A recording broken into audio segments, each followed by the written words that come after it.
Ya, Assalamualaikum warahmatullahi wabarakatuh. Perkenalkan, nama saya Rayhan Hafid Islamuddin, bisa dipanggil Rayhan. Saya lulusan dari Teknologi Rekayasa Komputer dari Sekolah Vokasi Institut Pertanian Bogor. Saya memiliki pengalaman di bidang analisis data, pengembangan perangkat lunak, serta implementasi IoT yang mendukung keterampilan saya di bidang pemrograman, testing, dan penguraian proyek teknologi. Saya termotivasi untuk mengikuti Digistar Internship Telkom karena program ini merupakan peluang luar biasa untuk mengembangkan keterampilan saya dan memberikan kontribusi terbaik terus belajar dari profesional di Telkom dan mendukung tujuan karir saya di bidang developer. Untuk saat ini, saya fokus untuk mempersiapkan diri untuk memasuki dunia kerja, khususnya di bidang yang sesuai dengan minat dan keahlian saya. Saya juga mengisi waktu luang saya untuk memperdalam kemampuan analisis data melalui program belajar mandiri seperti mengikuti bootcamp intensif dari MySQL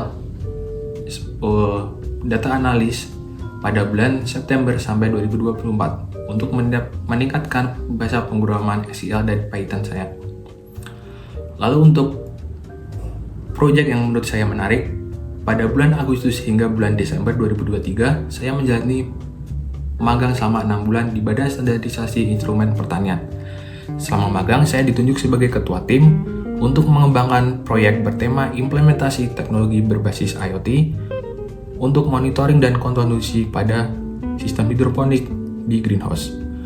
Proyek ini merupakan bagian dari tugas inovasi yang diwajibkan dari jurusan saya dengan fokus pada pengembangan teknologi di bidang pertanian.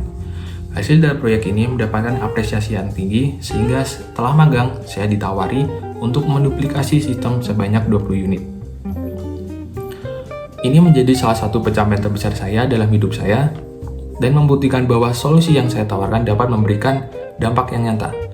Berikut saya jelaskan alur proyeknya. Yang pertama ada planning atau perencanaan. Pada tahap ini, saya bersama tim mengidentifikasi permasalahan utama yang dihadapi, yaitu mengintegrasikan sensor dengan sebuah website untuk monitoring dan mengontrol nutrisi pada sistem hidroponik secara jarak jauh.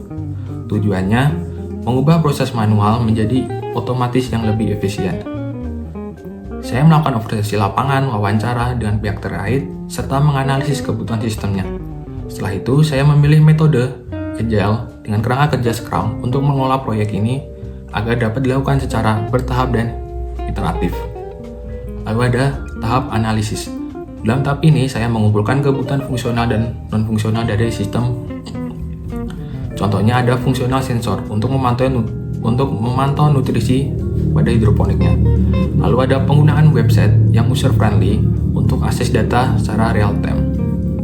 Saya juga menyusun flowchart untuk menjelaskan alur proses sistemnya secara keseluruhan, serta use case diragam untuk mengidentifikasi peran pengguna dan interaksi dengan websitenya. Lalu ada desain atau perancangan. Pada tahap ini, saya merancang detail sistem, baik dari sisi perangkat kerasnya maupun perangkat lunaknya.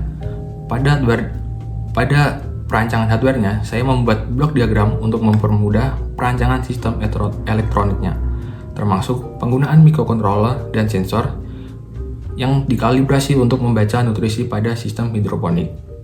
Lalu ada perancangan softwarenya. Pada websitenya, saya membuat wireframe untuk desain awal website agar user-friendly. Lalu untuk database-nya, saya mendesain kelas diagram untuk mengidentifikasi struktur data yang dibutuhkan dan memilih Firebase sebagai database-nya, yang sudah terintegrasi dengan Google Spreadsheet. Lalu tahap selanjutnya ada development atau pengembangan. Tahap ini merupakan implementasi dari desain yang saya buat. Yang pertama, ada pengembangan kalibrasi sensor yang menggunakan bahasa pemrograman C++ untuk memastikan akurasi pembacaan dari sensornya. Lalu ada pengembangan websitenya yang mendukung fungsi CRUD atau Create, Read, Update, dan Delete menggunakan HTML, CSS dengan framework Bootstrap untuk front-end-nya. Lalu untuk back-end-nya saya menggunakan bahasa pemrograman JavaScript untuk mengintegrasikan API Firebase database agar sistem saling terhubung secara real time. Lalu langkah selanjutnya saya ada testing atau pengujian. Saya melakukan pengujian pada sensornya untuk memastikan bahwa sensor yang dapat membaca data dengan akurat dan mengirimkan data ke websitenya. Lalu ada pengujian websitenya, yaitu memastikan antarmuka website dapat digunakan dengan mudah oleh pengguna dan data dari sensor dapat ditampilkan secara real-time di websitenya. Lalu ada development atau implementasi. Setelah pengujian selesai, saya serahkan alatnya pada instansi sistem yang berhasil digunakan untuk monitoring dan kontrol nutrisi hidroponik di greenhouse, sehingga pekerjaan yang sebelumnya dilakukan secara manual sekarang udah menjadi otomatis. Lalu juga saya melakukan tahap yang terakhir, yaitu maintain atau pemeliharaan. Pada tahap ini, saya melakukan dokumentasi sistem serta pelatihan pada pihak instansi agar mereka dapat menggunakan dan memelihara sistem dengan baik. Lalu, kesimpulan dari proyek ini, dalam pengimplementasikan teknologi IoT untuk menyelesaikan permasalahan di bidang pertanian, saya juga belajar bagaimana pengelolaan proyek berdasarkan SDLC, mulai dari perancangan hingga implementasi. Selain itu, kolaborasi dengan instansi magang juga mengajarkan saya pentingnya memahami kebutuhan pengguna dan menerapkan solusi teknologi yang relevan dan efisien. Lalu, berikut ada tools yang biasanya saya gunakan. Yang pertama ada bahasa pemrograman, seperti ada bahasa pemrograman Python, SQL, C++, JavaScript, dan HTML. Lalu untuk tools software yang biasanya saya gunakan ada Git dan GitHub, ada Trello, Visual Code, ada Draw.io, ada MySQL, Arduino IDE, dan Firebase atau Google Spreadsheet. Sekian dari saya. Terima kasih.